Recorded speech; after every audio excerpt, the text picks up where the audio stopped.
ಬನವಾಸಿಯ ಕದಂಬರು ಕರ್ನಾಟಕದ ಮೊದಲು ಸ್ವದೇಶ ರಾಜಮನೆತನವೆಂದು ಪರಿಗಣಿಸುತ್ತಾರೆ.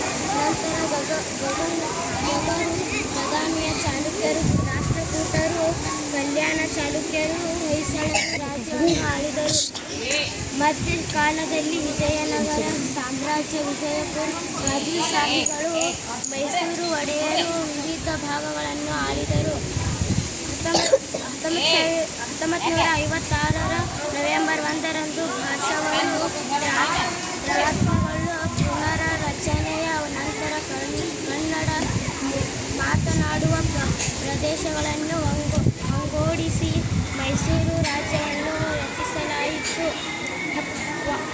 1973ರ ನವೆಂಬರ್ 1ರಂದು ಮೈಸೂರು ರಾಜ್ಯಕ್ಕೆ ಕರ್ನಾಟಕ ಎಂಬ ಹೆಸರನ್ನು ನೀಡಲಾಯಿತು.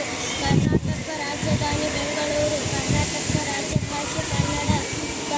ಕರ್ನಾಟಕದ ಒಟ್ಟು ವಿಸ್ತೀರ್ಣ 1,19,791 ಚದರ ಕಿಲೋಮೀಟರ್. ಕರ್ನಾಟಕದ ರಾಜ್ಯ ಪಕ್ಷಿ ನೀಲಕಂಠ. ಕರ್ನಾಟಕದ ರಾಜ್ಯ ಮರ ಶ್ರೀಗಂಧ. ನಮ್ಮ ರಾಜ್ಯ ನಮ್ಮ ಹೆಮ್ಮೆ ಶ್ರೀಗನ್ನಡಂ ಗೆಲ್ಗೆ ಶ್ರೀಗನ್ನಡಂ ಬಾಳ್ಗೆ.